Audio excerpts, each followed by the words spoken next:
Good evening, Broncos country. Welcome to another edition of Bourbon, Broncos, and OBS. My name is 𝐃𝐫𝐴𝐴, and I have with me once again the man, the myth, and the legend, Mr. Adam. How you doing, good sir? I'm good, 𝐃𝐫𝐴𝐴. How are you, man? Oh man, I cannot complain. Weather is getting nice. This is the good time of year for me, man. It's not too warm. I always say if this is the worst it got, I'd be perfectly happy. But then, like summer comes and I get all sad. I like this time of year just because, again, the weather's changing, spring, things are blooming. That also means that I'm a little stuffed up. So Yep. I'll be a lot happier here probably in a couple weeks. So That's I'm right there with you, man. Let's see. We got Clayton up in here. Clayton, good to see you here. It's been a couple of busy days for you, man. Lots of stuff going on, but yeah, get out there outside grilling with the family. Absolutely love to hear that, man. Glad you're doing well. Welcome to the show. Gary here as always, our guy behind the scenes, our marketing guy. Big tip of the hat to you, good sir. Let's see.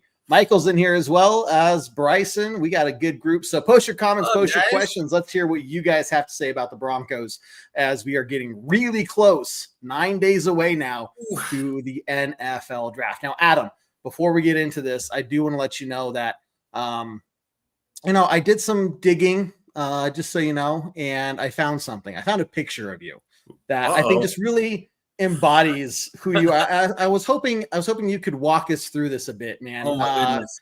This is a good picture of you, man. I'll admit.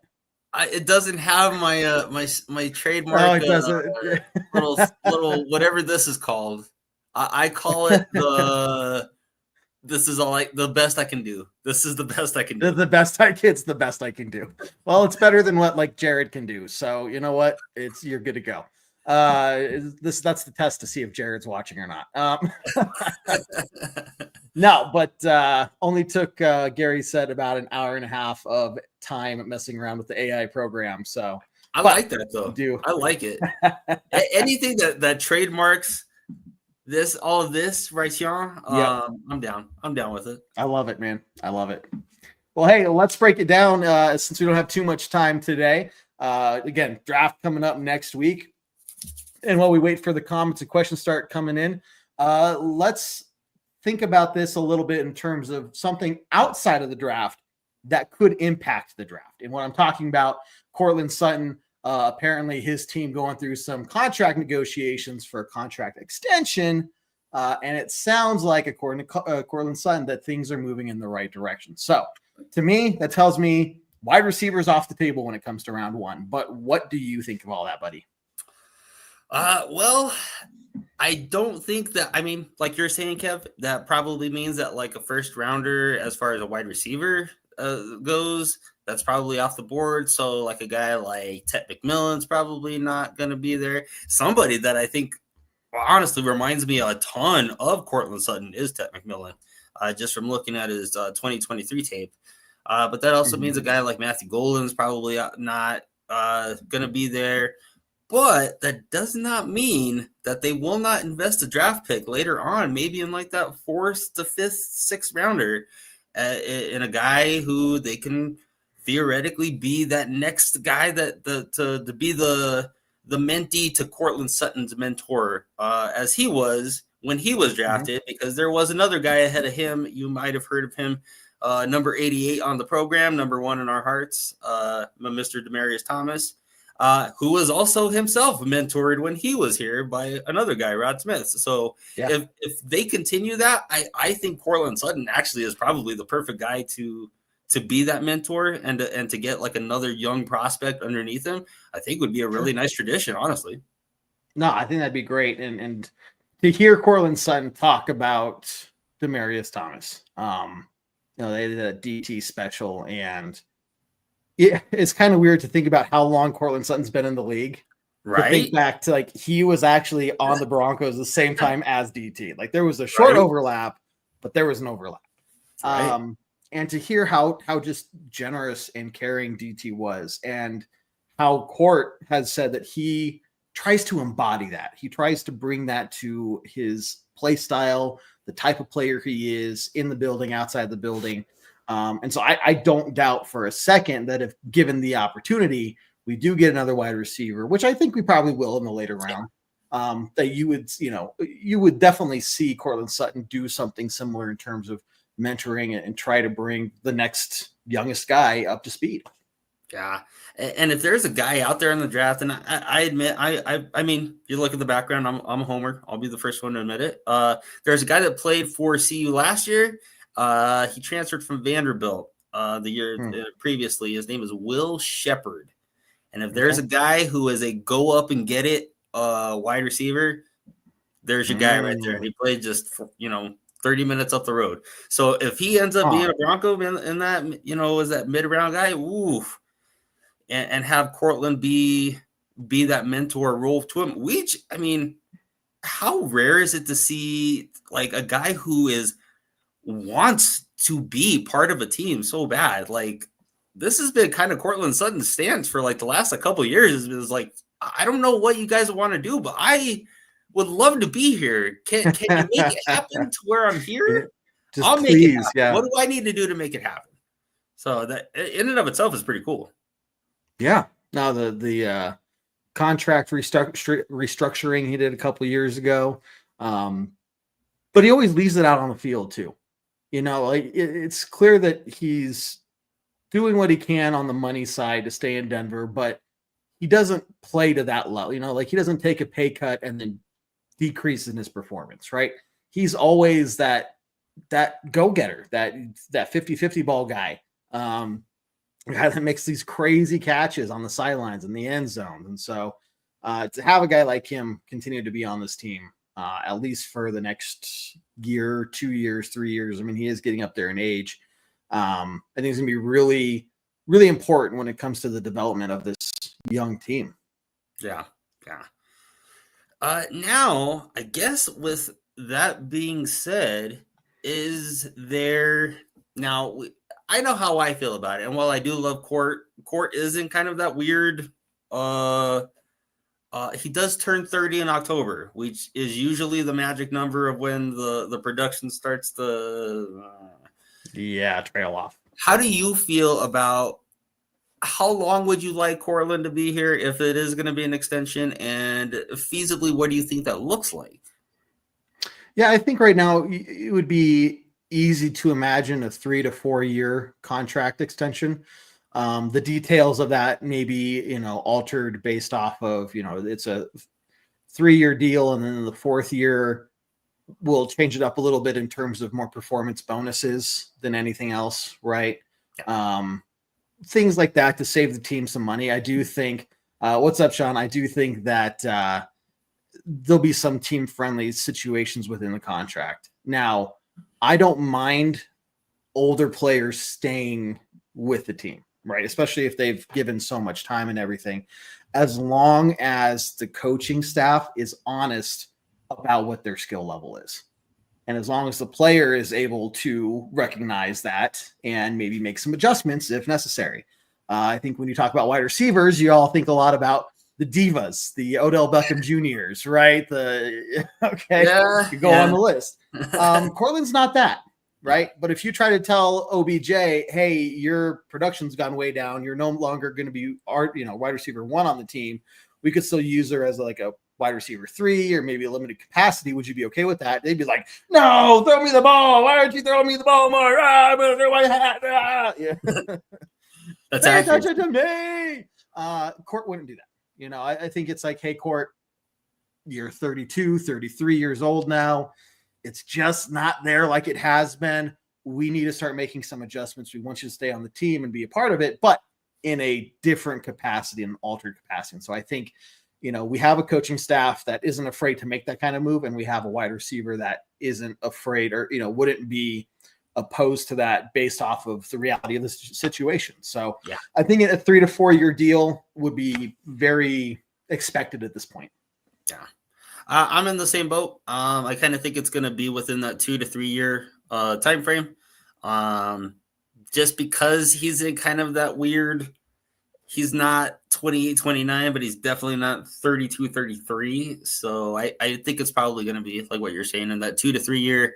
He's going to get more money, a little bit more of a bump up front, I'm guessing, just because Court seems like he's the guy. Like, yes, I want to be here, but I also I don't want to be eating cat food anytime soon. So so I need that at least. Which, I mean, that's fair. we all go through that. Yeah, I like it. But yeah, I think it'll be. Let's see. And I'm glad it's getting worked out. In a very professional, a very measured approach. Even though that this has been kind of like a sword that's been hanging over. Sounds like it's been a little bit of a sword hanging over the franchise for a little bit. It has been very amicable. It's been very professional. So in and of itself, that's a bit strange. Yeah, well, I wonder how much of that is media hype. And James, I see you have a comment here that we want to get to in a minute. I wonder how much of that is the media hype. Not a lot to talk about. You just want to generate like worry, future concerns, people tuning in a little bit more. Like, oh, there's this big contract situation coming up with Broncos and Cortland, and Cortland's so good. He could ask for so much money from so many different teams. Like, is this going to work out? And inside the building, I think it's exactly what you see. It's exactly what you hear. They're all professionals. Court has made it clear that he wants to stay in Denver, and Denver has made it clear that they want him to stay as well. And they just got to work out the paperwork to make that a reality. So I think there's maybe a little bit, and I get it. I feel it too. I feel like what the media is trying to make us feel is going on inside the building, but I just don't see that play out in front of my eyes. It's like, is it really that big of a deal? It seems like they're working pretty well together. There's no other reports coming out like, oh, this side is asking for too much, or this side's not budging. That's not what we see anywhere, I don't know, man. Yeah, but you had a question about we're going to go to James's question. Yes. James, I think if Ty Warren, who is not there at number 20, we will take North Carolina's running back at 20. Now, Ty Warren is going to be there at 20? Probably not. But weirder things have happened. And, it's just one of those things. If a certain player starts sliding, I'm not talking about Shooter Sanders. I'm just saying, like, any particular top 10 player starts sliding, that kind of makes things murkier later on in the draft, right? Like, okay, well, now actually a couple other players are available that we didn't expect to be here because person X has been fallen, right? So who knows? Maybe Ty Warren will be there, but I'm not holding my breath. Now, with that being said, do we then sit there at number 20 and go for a running back in what is supposed to be, all the experts are saying, and I'm no expert, right? I'm just listening to what they're saying, that this is a pretty deep class when it comes to running back. Do I really want to use my 20th overall pick for a running back that's not named Ashton Jeanty? Ashton Jeanty, thank you. I'm like, Javonte Williams. That's not his name. It's Ashton Jeanty. If his name's not Ashton Jeanty, do not get him in the first round. Just don't, right? And the reason for that is there's other players, other running backs, plenty of good running backs available later on in the draft where we could be looking at getting, a crazy strong inside linebacker or defensive lineman, somebody to bolster the defense even more. And I mean, if you're talking about another pass rusher with Trey Greenlaw and Nick Bonito, and now you have a rookie in there as well, like there, I think, are going to be better options at 20 than needing to get a running back as soon as you possibly can. But what do you think? I'm in the same vein. While I love Ty Warren, and I'm on the record as saying is how much I love Ty Warren, I think his skill set is kind of just one of those where he's going to be very, very attractive if he falls out of, and I like, really filling in. If he gets past 15, I would be legitimately surprised.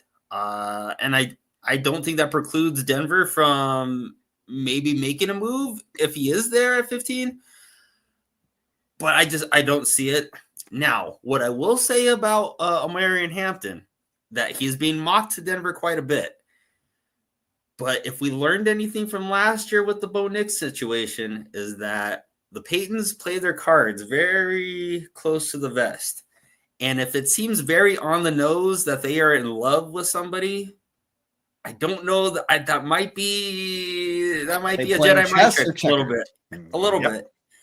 Like when people are saying, "Oh, Sean Payton followed JJ McCarthy on Instagram," I'm like, that just seems a little on the nose, right? Like, Yeah, seems too perfect.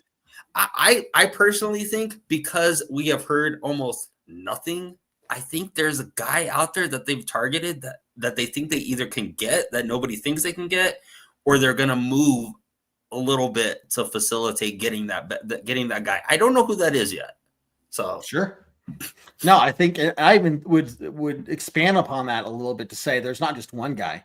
There's maybe a couple that they're looking at. And I do believe it's best player available at 20, like Clayton says.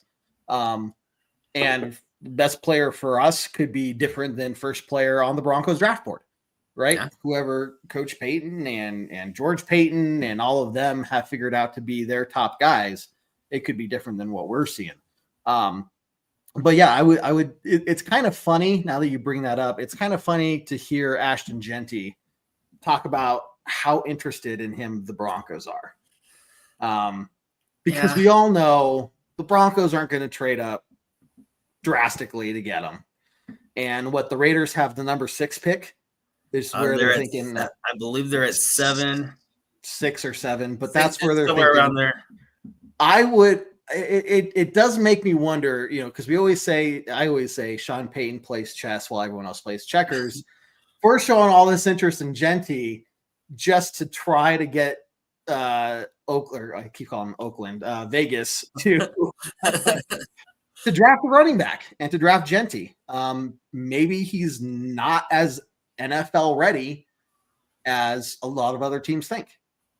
And maybe that's oh yeah, we really want him. Guys, don't get him because we really want him. Please don't get him. We would be so happy if we had him. Right. Oh, took him. Oh, shucks. Oh man, you didn't fall for our trick at all.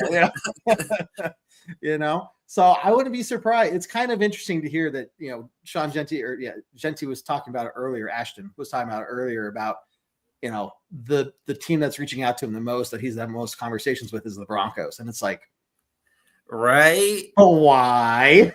Right. Right.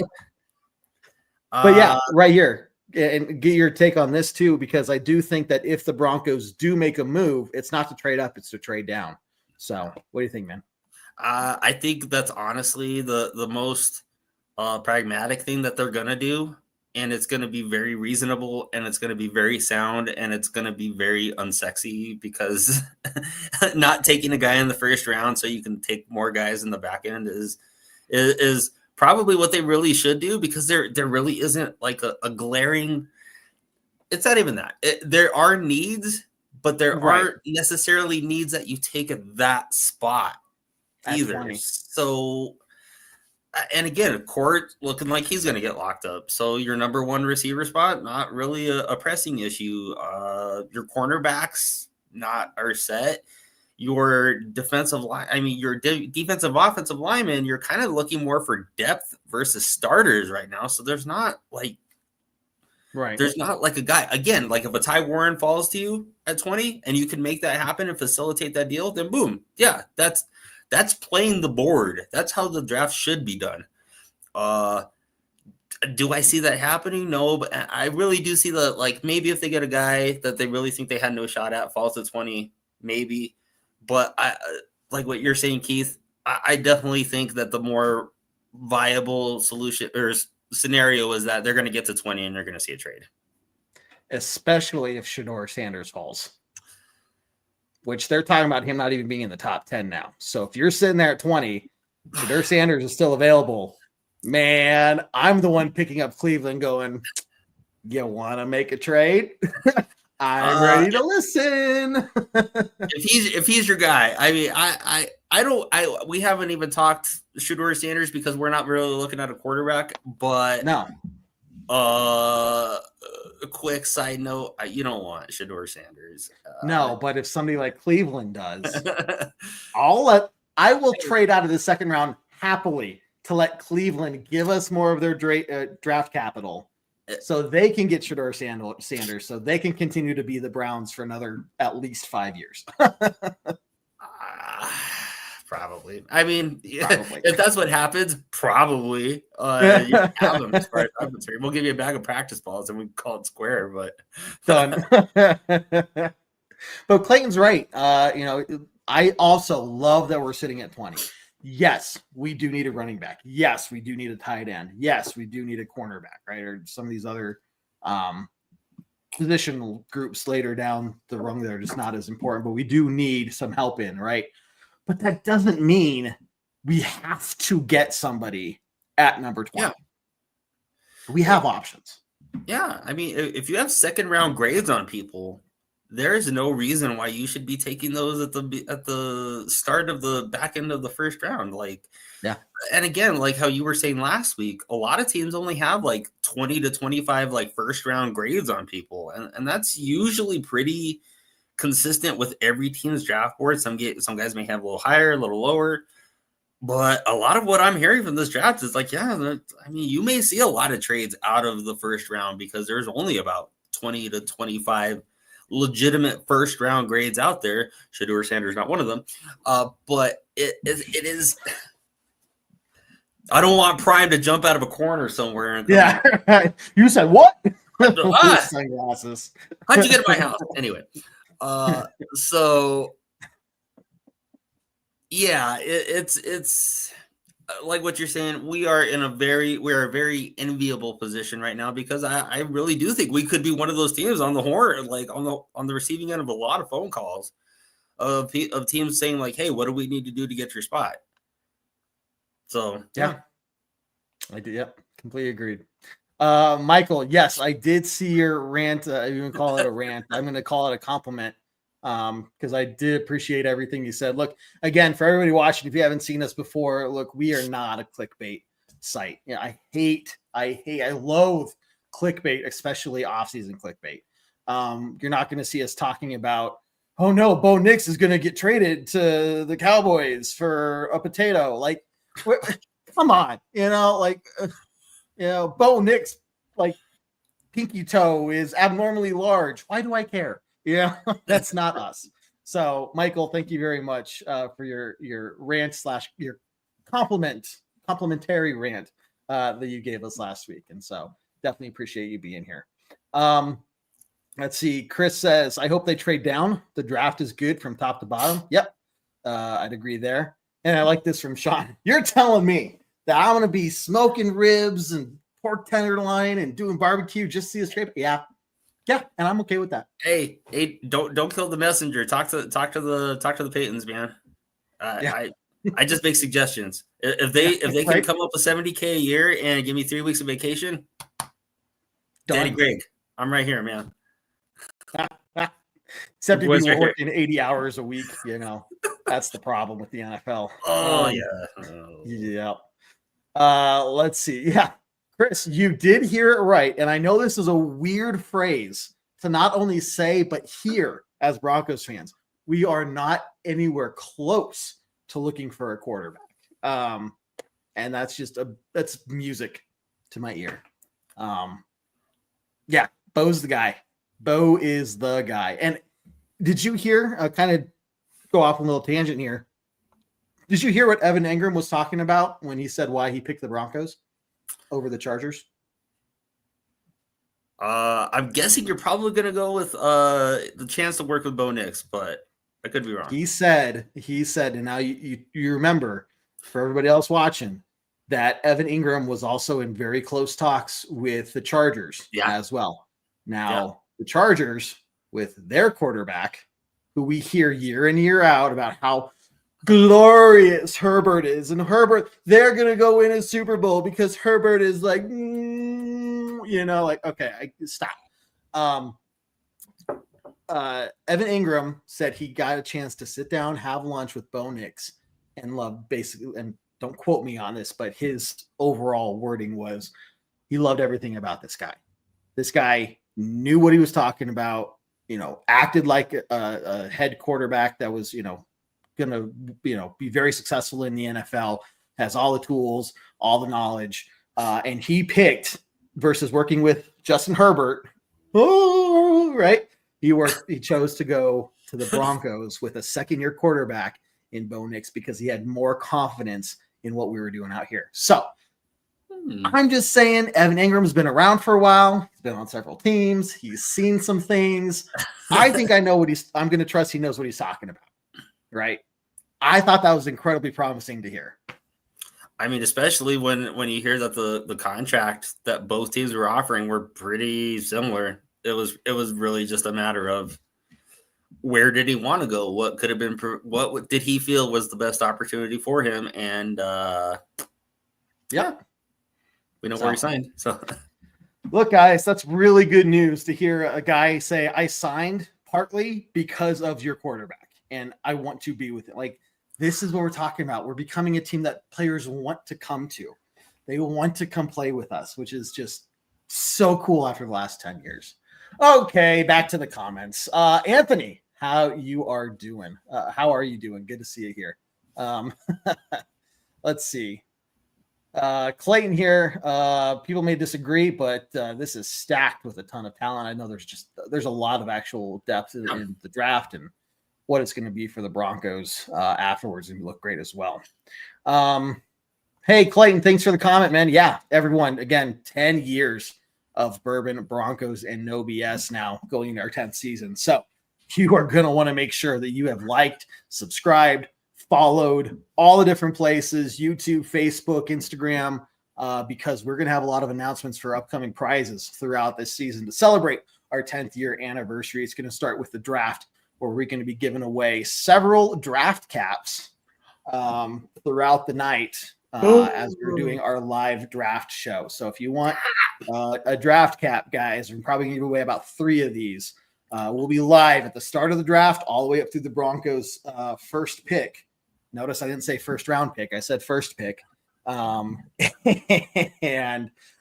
just stick around for that. Also, I'm going to go ahead and announce it now. Season hasn't started. We don't even know the schedule yet. But if/when, because knock on wood, if/when the Broncos hit 10 wins on the season, we will be giving away 3 Bo Nix jerseys to our fans. So get ready for it. Wait for us to hit win number 10, and then we get to give away 3 Bo Nix number 10 jerseys, which has happened. It's so cool that our quarterback's number 10 on year number 10. It's like, this is just, it's meant to be. It's meant to be. Let's see. Yeah, Clayton, we will definitely keep it up here on our side as long as you guys keep coming back. Love that you guys are sending us all this love. Again, this is why we do this. It's for you guys. Seriously. Yeah, Michael, didn't they say the same thing about Rivers? Yeah, 𝐓𝐢𝐿𝐴 Rivers. Yeah, they did. Phyllis. Phyllis. It was so much fun. It was so much fun while you were here. It was like a good natured, like, we don't like you, you don't like us. Yeah, it was basically awesome. But he seems like one of those guys, like, away from the team, like off the field. Yes. I probably wouldn't mind having a beer with him or something.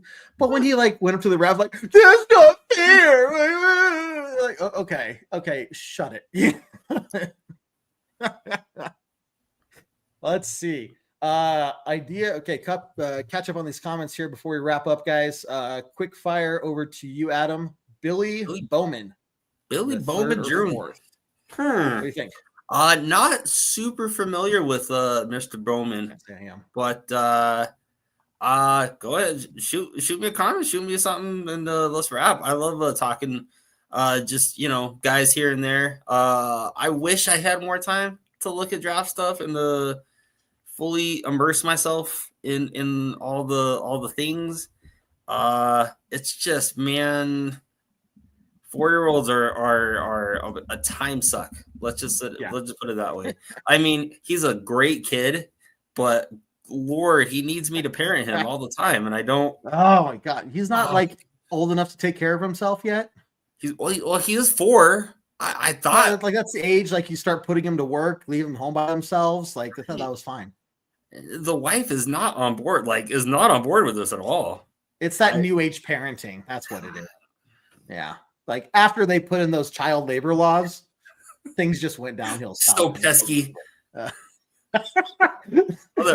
Get out of our lives. Anyway, Sean, he's saying that this Billy Bowman is your boy. More so than Mitchell Fabroni? Does Mitchell know about this? I just want to make sure I know where the order is, because you didn't talk about Mitch yet tonight, and I want to make sure that we haven't given up on our Mitch Fabroni love over here at Bourbon Broncos No BS, because we'll adjust if we have to. But I just need to know from you where we're standing on that. Let's see, Clay, Broncos country, only his second year, but really what's not like about our guys, Bo Nix's arm strength, his use of legs, eyes downfield, and he'll be playing with not a broken back again. That'll be nice to see. Sean, yes, you can win more Broncos gear from us here at Bourbon Broncos No BS. So there are going to be a lot of chances this upcoming year. We need to get a sponsor, because I'm going to spend a lot of money otherwise. Let's see. Roy, I'm just excited to see who we draft. Really, I'm tired of hearing all the hype. Yeah, and that's part of the offseason that I hate, is there's just so much chatter because there's nothing else going on. So, Roy, man, I'm right there with you. I second and third that, Roy. I am at the point of let's stop speculating on who, what, where, when, why, how. Let's just get to it, and let's just pick. Let's just start picking. Remember how they used to do it in elementary school? Just line up on the wall, and you just get that guy, and who picked the worst teams because you just knew that by the teams that they picked. That wasn't us. I mean, that's not the Broncos. That's more like Raider. The Raiders or the Chefs or one of those other teams. But one of those other teams. What do I know? Looks like Bowman there is a safety from Oklahoma. So look, that could very easily be what we're looking at there. Chris says he just loves the River and Cutler trash talk. Yeah, you can get that here all day long. But yeah, Bowman is a quick safety from Oklahoma, if I do remember. He wants to play cornerback, but more of a safety. So could give us some options there. I like big hybrids like that. She does actually. No, she doesn't. All right. Chris, I like hybrid safeties. Those are actually I love guys that are kind of tweeners and can play multiple spots. There's actually a guy that I'll be writing about this week who could also play multiple positions, and maybe not a rookie per se, but could be somebody the Broncos pick up in the business that is called a teaser. I am thoroughly teased. Are you intrigued? No, I'm teased. You have successfully teased me. I am teased. Love it, man. Sean is here to clear up the air for us now. Yes, the most consistent player in the NFL, Mitch Fabroni himself, the number one player in our hearts. He will always be there for us. And Sean, you can tell him we will always be there for him as well. But I'm glad to know that that's where the status is, just so I don't step over the line or anything. Let's see. I was close last year. Bo Nix, 4,000 yards, throwing 40 TD passes, 700 rush yards, 12 interceptions. Ooh. I mean, again, healthy, no broken back. Players that are a little bit more experienced, having gotten to the playoffs, see where we needed to go, getting that extra push. I don't think it's out of realm of impossibilities. A lot of things would have to go right, but I do agree, not that many interceptions, a lot more rushing yards this year, as long as his back stays healthy. That was a big part of why we saw the drop off last year. But yeah, I mean, he's consistent. He's going to throw those touchdowns. You're going to avoid the interceptions, avoid the sack, use his legs. So again, I'm not looking at this going, there's no way. I'm just saying things would have to go right, very right for us, but it's a possibility. I would take the 4,000. I would take over the 4,000. I would take under the 700 rushing yards. That's just if he's throwing for 4K, I don't know that he's going to be running as much as he did last year. Yeah. You know what? I'm going to take the under on the 12 picks. I'm going to take the under on that. I would say 10. Yeah. I'm going to say 10 and under. Yeah. I'm not a betting person, by the way, guys. Do not say I'm putting my money down on this because 𝐫𝐿 said, because don't do that. I am a betting person. If you want to see my DraftKings scorecard, it's like hit or miss, Mine's all miss, no hit. All miss. All miss. It's basically flip a coin. Kind of. It's the odds of me, winning any kind of bet that I make is probably lower than the chance of a Rockies ever winning a game. It's very, very low. Yeah, it's that bad. It's that bad. Boom, boom, boom. Bum, bum, bum. Anyway, let's see. We'll wrap this up here, guys, but we do have one more request for the famous picture. So I think we could definitely bring that up just to make sure everybody saw the awesomeness that is Adam. Hold on. At his prime there. I love it, man. I love it. It looks good, dude. It looks good. So we just need a Sharpie. We just need to color in my little whatever here. I'll have Gary get on that. It might take him another hour and a half, but come on, Gary. At the end. Come on, Gary, get with the program. Yeah, he's gonna call me after this and yell at me now. But no, seriously, Gary, thank you very much, man. Appreciate this you're doing for us on the backside there. Okay, man. With that being said, let's do some closing thoughts. Tracy, good to see you here. James, glad you're popping here at the end there. But before we do some closing thoughts, once again, guys, the show is brought to you, at least for the time being, Breckenridge Distillery, 5280, guys. This stuff is delicious. Blue bottle, orange bottle. Remember, these labels are going away soon as they're going to start rolling out next year's Broncos blend, where they get different players involved in making the flavors and all that stuff. So whether it's the orange bottle or the blue bottle, this stuff's great. If you don't like whiskey, you're just a step above a Raiders fan, but that's okay. I still love you anyway. You can get some of that Broncos Blizzard vodka from Breckenridge Distillery as well. Again, make sure you like, follow, subscribe so you can get all the announcements for when we're going to do our prize giveaways. You're going to want to make sure you're here for draft night so that you can not only join us in the awesome activities, but get entered for a chance to win a draft cap of your choice. We're giving away 3 of these next week on Thursday, so get amped for it. I think those are the big things. We'll be live again next Tuesday night for a full hour-long show, our final draft prep night video. So make sure you're there then. And then, 6 p.m. Mountain Time is when the draft starts on Thursday the 24th. We will be live. And I really hope the Broncos don't trade back because I might have to follow through on the threat that I've been making for the past 5 years, and that is to stay alive for 24 hours until the Broncos make a pick in the second round. Oh my goodness. Yeah. 10 years, that wasn't Derek Wolfe. That was the last second rounder. Nick Bonito. We weren't doing live shows during the draft back then either. Nick Bonito was the second rounder. Yep. So I'm just saying, I've always said till the Broncos first pick. I don't say the Broncos first round pick. So maybe I'll be doing a 24-hour show. Probably by myself, if that's the case. But we will see how that all pans out. All good thoughts. Good thoughts. Maybe the Broncos will make a pick and I don't have to worry about it. We will see. Okay, Adam, closing thoughts over to you, good sir. Closing thoughts. With this team, this defense is constructed without the benefit of multiple first-round picks. The only pick on this is happens to be the Defensive Player of the Year, but I think we should all kind of get past the first-round pick has to be the guy every single year. We basically just want to come away with people that could contribute this year.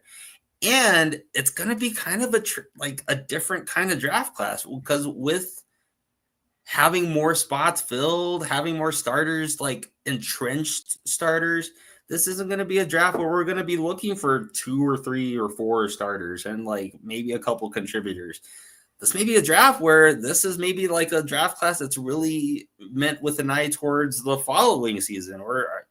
So while it is always fun to have that bright, shiny new toy at 20, and maybe it will be somebody that's very, it's really interesting, or maybe we trade up. Maybe I don't know. What I would say is, I'm always a right here guy. I don't like to get too high. I don't like to get too low, and I think that this year's draft class is going to be a kind of like a wait and see draft class. Let's put it that way. I like it. I like it a lot. Look, yeah, we saw that we have a really good core from what we saw last year, right? I mean, we got to the freaking playoffs. We won twice the number of games that anybody thought we were actually going to win. And so you really want to move forward with the guys you already have. So to look at the players that we have starting to maybe get close to that age where it's like, we maybe need to find a replacement for you. This is the start of that. Now you might find somebody that just goes off like crazy in training camp and, is like, oh, wow, we didn't know that he was this caliber and this ready to go. But if all you do is come away with some really solid depth, this team could use some really solid depth. And I think that would actually be just as big a win as getting one or two big name starters and nobody else. Nothing else is going to work out even for depth. So I'd be okay with that. I really would.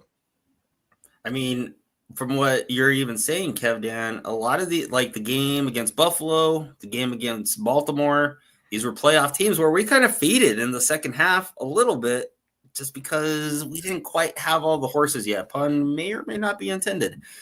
But you get more guys, and now you close that gap, and now it's really – so I really think that this will be a draft meant more for depth more than anything else, like yours. And I'm okay with that. I'm very okay with that. With that. Okay, guys, I see some other comments. We weren't able to get to all of them. Some talking about specific player names. Make sure you're back next Tuesday night for our full-length pre-draft show at 7 p.m. Mountain Time. We'll have David here as well, I believe, and you're talking about a guy who just has a photographic memory and knows stats and players like I will never be able to know. David will be the guy that we're going to want to talk to for a lot of that information. So make sure you come back. We'll have more in-depth conversation on specific players, draft strategies, potentials, blah, blah, blah, blah, all that fun stuff as we get ready for the draft. Christopher, we're not. It's Team Visor. You're spelling visor wrong, but there's no P in visor. With that being said, Adam, thank you very much, man. Appreciate you joining me as always. This was a good, pretty long show. We had a lot of comments from people tonight. It was a fun show. So thank you for everyone tuning in. But we will be back next week, 7 p.m. Mountain Time, and we will see you then. But man, Adam, I got nothing left to say other than end this as we always do on a very strong Go Broncos. Go Broncos. Take care, everyone. We will see you later. Take care, guys.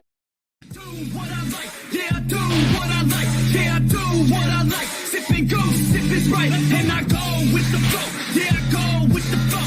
Yeah, I go with the flow. 'Cause I know I'm the show. In the zone, here I go. In the zone.